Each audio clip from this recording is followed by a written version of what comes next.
Trudy Mason sitting in today. We're talking about airlines. Like a lot of big transportation companies, airlines are suffering as a result of the oil situation due to the U.S.-Iran war and the blockade of the Strait of Hormuz, among other reasons. So as a result, the federal government has offered the airlines a loans program if they need help getting beyond this. But some of the big airlines are not all that interested. Air Canada has said, well, we have a pretty strong balance sheet. We can anticipate events like this spike in the fuel prices. We are able to adapt.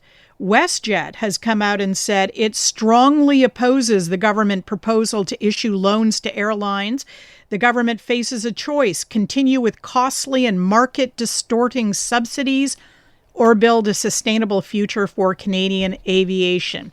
Here to explain, I guess, a little bit of the background to this, we welcome John Gradek, Faculty Lecturer of Operations and Integrated Aviation Management at McGill University. Professor, thanks for joining us. Good morning, Trudy. So what make you of this loan offer from the feds? Well, I think the government is just looking over its shoulder to see what happened in the U.S. a couple of weeks ago when we lost a large carrier in the U.S. Spirit Airlines folded after they were asking for a $500 million loan from the federal government to kind of backstop their losses associated with high fuel costs. And that was turned down by the government, and Spirit went bankrupt. 140 airplanes were parked, and 17,000 employees lost their jobs.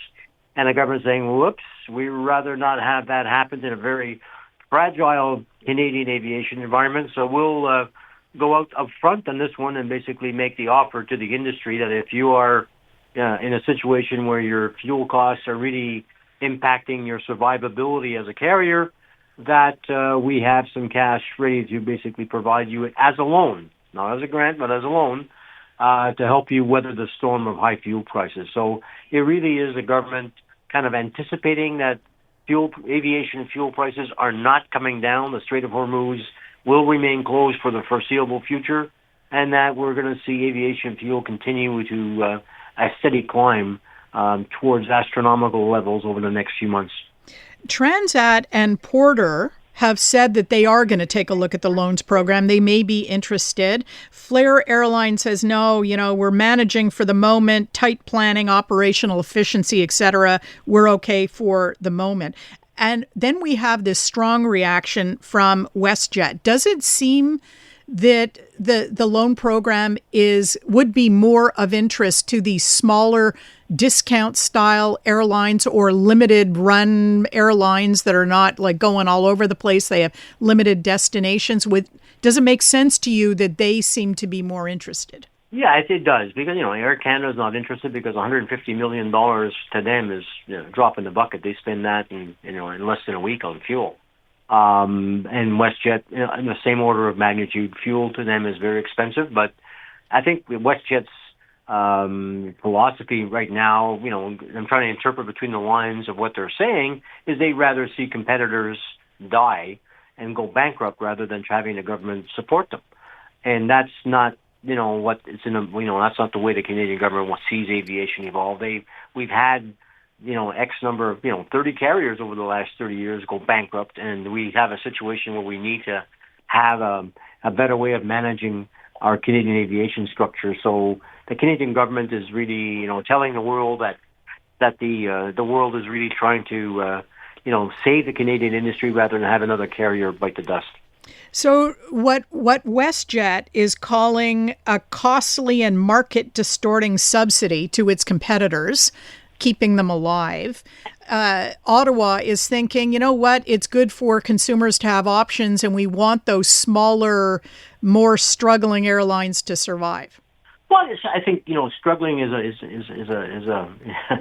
I wouldn't say they're struggling. I think they're tight. I think Air Canada and WestJet have enough cash flows and enough working capital to basically weather the storm at the current pricing levels. But even WestJet and even Air Canada, if the price of aviation fuel keeps going up the way it is going up lately, we're sitting at $130 a barrel U.S. for aviation fuel. Once it hits $200 or $250 a barrel, which is not unheard of, as the Strait of Hormuz remains closed, WestJet might come to eat its words when it says that, we're not interested in this loan because now fuel will become much more expensive and much more of a risk to the profitability of the airline. So nice of them to say no now. They don't like it, to let the market economics dictate who survives and who doesn't survive.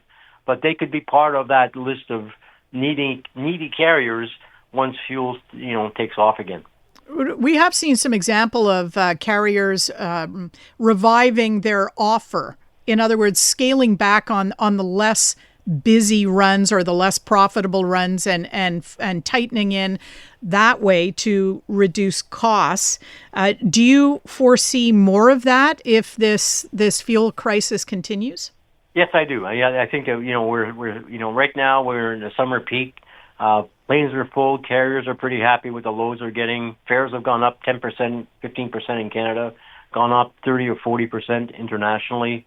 So it doesn't look too bad for Canadian carriers this summer. Come September, October, ouch. It may not be the same. Summer will be over. People going back to work. People going back to school.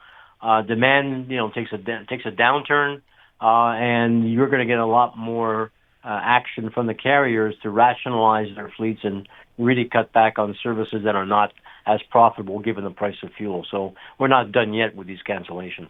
Do you see any ceiling where aviation prices, if they hit that point, most Canadians would say we just can't afford to travel by air anymore?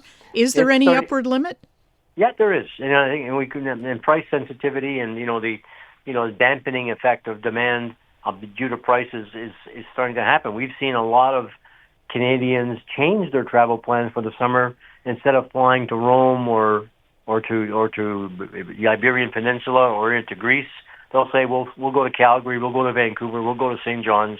So they've changed their travel plans as a result of the higher costs that are being affected. So it really is a situation where people's travel plans and their expenditures, are changing. They're, still keeping a trip.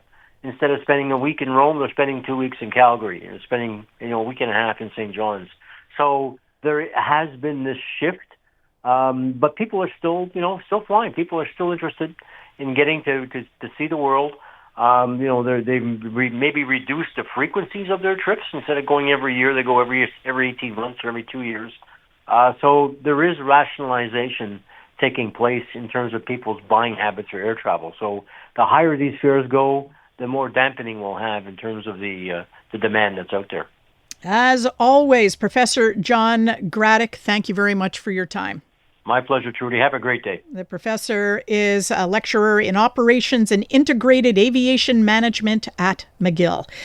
Canadian women are looking for more out of themselves, their businesses, their elected leaders, and the world around them. And that's why we're thrilled to introduce the Honest Talk podcast. I'm Jennifer Stewart. And I'm Catherine Clark. And in this podcast, we interview Canada's most inspiring women. Entrepreneurs, artists, athletes, politicians, and newsmakers, all at different stages of their journey. So if you're looking to connect, then we hope you'll join us. Listen to the Honest Talk podcast on iHeartRadio or wherever you listen to your podcasts.